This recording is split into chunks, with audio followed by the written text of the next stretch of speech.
Hi everyone, welcome or welcome back to my channel. So recently I have delivered a baby and इसीलिए मुझे अपनी एक pregnancy series की videos बनानी थी जिसमें कि जैसे मैंने बहुत ज़्यादा रिसर्च करी थी बिफोर प्रेगनेंसी, क्योंकि हम सारे लोग बहुत ज़्यादा एक्साइटेड होते हैं, साथ के साथ वरीड होते हैं कि क्या करना चाहिए या क्या सही है क्या गलत है, और भी बहुत सारी चीज़ें होती हैं जो कि हम लोग धीरे धीरे ही सीख पाते हैं और काफ़ी सारी चीज़ें होती है जो कि मिस हो जाती हैं एंड हमें बाद में पता चलता है कि नहीं, ऐसे की जगह पर अगर हम ये करते तो शायद ज़्यादा अच्छा रहता।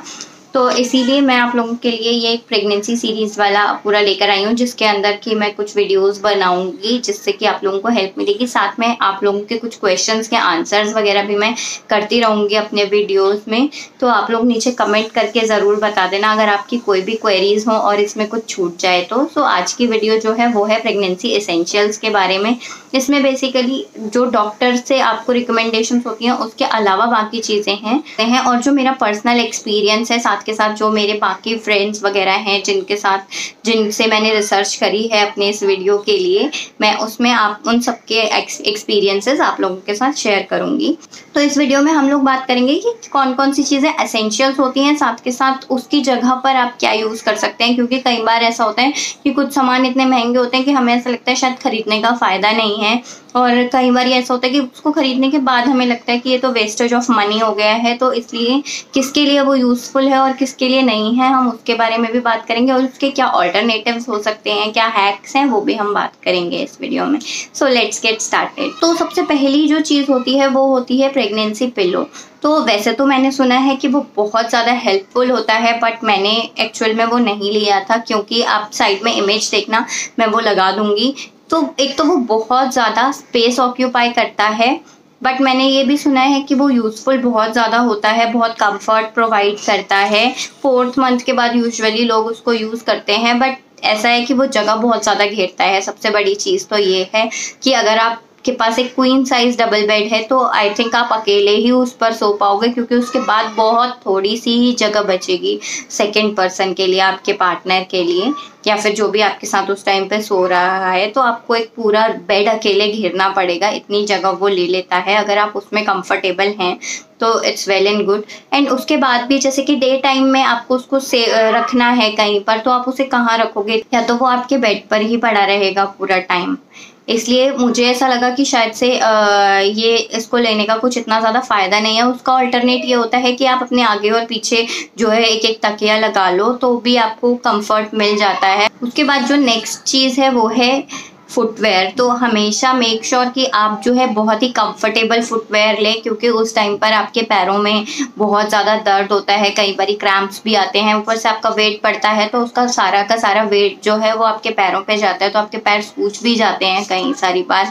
तो कोशिश करनी चाहिए कि या तो आप शूज़ पहने या फिर जो स्लिप ऑन वाले फुटवेयर्स होते हैं, चाहे वो शूज़ हों, चाहे वो सैंडल्स हों, चाहे वो चप्पल हों, आपको हमेशा स्लिप ऑन वाले लेने चाहिए, क्योंकि स्लिप ऑन्स आपको पहनने में कंफर्टेबल रहता है। एंड साथ में जब बार बार डॉक्टर के पास जाना होता है तो आप बार बार ऐसे स्ट्रैप्स और इस तरीके के चप्पल्स को नहीं पहन सकते हैं, वो कंफर्टेबल नहीं रहते हैं। साथ के साथ ये भी मेक श्योर करना चाहिए कि जो भी आप फुटवेयर ले रहे हैं उसकी ग्रिप अच्छी हो, वो फिसलने वाले ना हो, अच्छी क्वालिटी के हों, क्योंकि इस टाइम पर कोई भी रिस्क लेना इज़ नॉट सेफ। जो थर्ड चीज़ है वो है हॉट पैक। तो हॉट पैक आजकल दोनों तरीके के आते हैं, एक इलेक्ट्रिक वाला भी आता है एंड एक नॉर्मल जो रबर वाला आता है जिसके अंदर कि हम गर्म पानी डाल देते हैं, क्योंकि बैक पेन बहुत ज़्यादा रहता है, कई बार स्टमक में भी पेन रहता है। तो जो ये हॉट पैक्स होते हैं ये बहुत ज़्यादा हेल्प करते हैं कि आप अगर बैठे हैं तो आपने अपनी चेयर के पीछे उसको मतलब अपनी बैक पे लगा लिया तो आपको बैक पेन में बहुत आराम मिलता है। रात में सोते टाइम आप उसको यूज़ कर सकते हैं,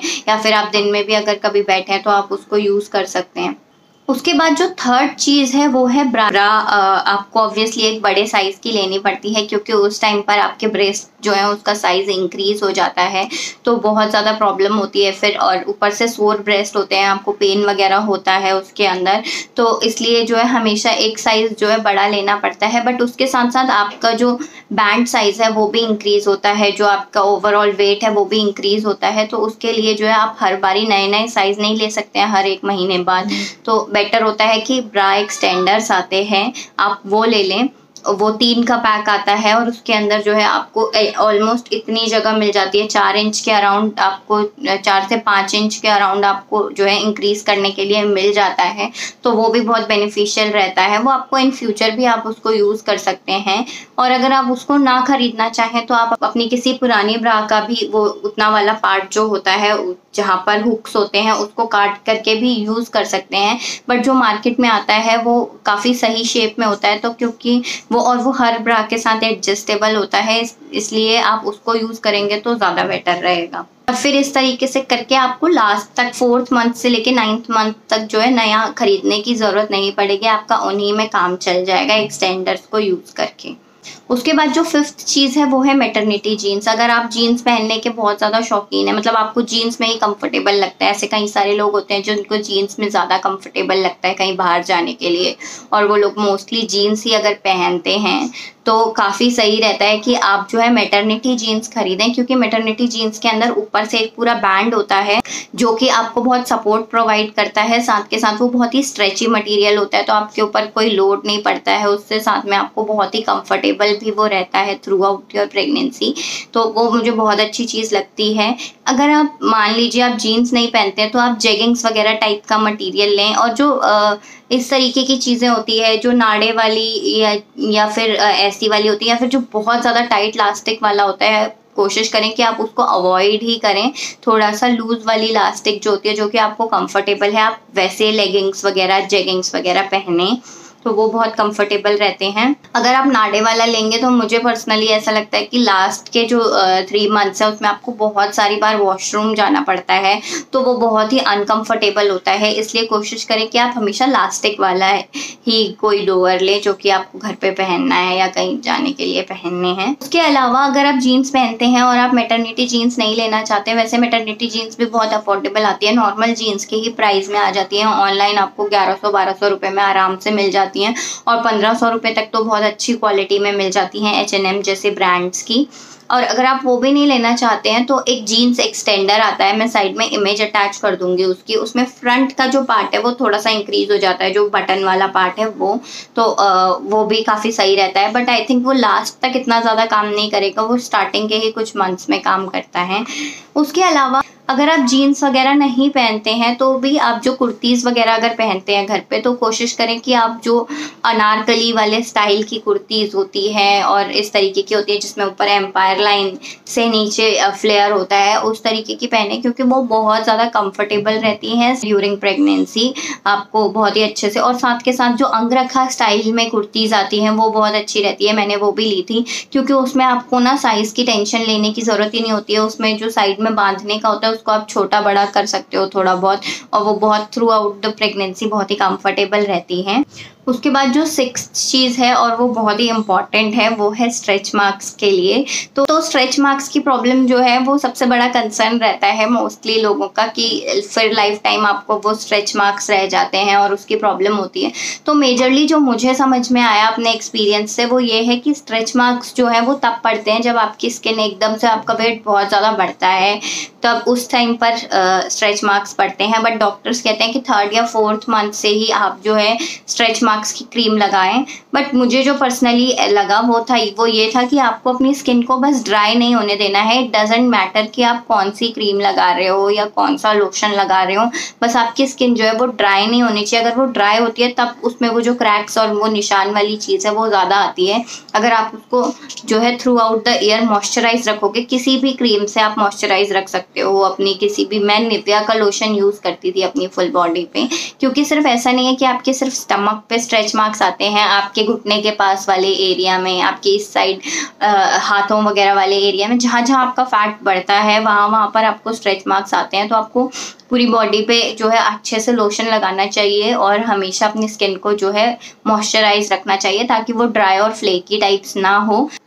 स्पेशली अगर आपका ड्यू डेट जो है वो विंटर्स की है तो आपको हमेशा मेक श्योर करना चाहिए कि आपकी स्किन बहुत ही अच्छे से मॉइस्चराइज्ड हो और आप बहुत ही कोई अच्छा हैवी वाला लोशन अपने लगाएं। उसके अलावा बायो ऑयल है, बायो ऑयल का मुझे पर्सनली कुछ बहुत ज़्यादा अच्छा यूज़ ऐसा नहीं लगा, मुझे ऐसा लगा कि वो मॉइस्चराइज़र के बराबर ही काम करता है मेरे लिए। उससे ज़्यादा इफेक्टिव मुझे नारियल का तेल जो है वो लगा। एंड अगर आप चाहें तो आप नारियल के तेल में थोड़ा सा एलोवेरा जेल मिक्स करके भी उसको अप्लाई कर सकते हैं, वो बहुत ही इफेक्टिव रहता है और आपकी स्किन को बहुत ही स्मूथ रखता है, सॉफ्ट एंड सिल्की भी रखता है। एंड स्ट्रेच मार्क्स के जो निशान धीरे धीरे आने शुरू होते हैं वो भी काफ़ी उससे कम होते हैं। जब स्टार्टिंग में वो बहुत रेडिश से कलर के आते हैं तो वो मैंने पर्सनली फील किया है कि अगर आप उसको लगाओ तो वो कम होते हैं उससे। So guys that's it for this video. I hope आप लोगों के लिए ये वाला वीडियो हेल्पफुल रहा हो। Please share it with all the moms to be and अपनी सारी ही फ्रेंड्स वगैरह के साथ शेयर करें जिसको भी इस चीज़ के लिए वो है, क्योंकि मैंने बहुत ही ज़्यादा रिसर्च करके ये बनाया है और पर्सनली मुझे जो चीज़ें मैंने फील करी है मैंने इसमें अपना टोटली पर्सनल व्यू रखा है। अगर आपके कोई क्वेश्चंस है तो वो भी आप नीचे कमेंट करके मुझे बता सकते हो। साथ के साथ आप मुझे इंस्टाग्राम पे भी मैसेज कर सकते हो, नीचे मेरा इंस्टाग्राम का लिंक भी दिया हुआ है। So guys that's it for this video. Bye bye, take care, stay safe.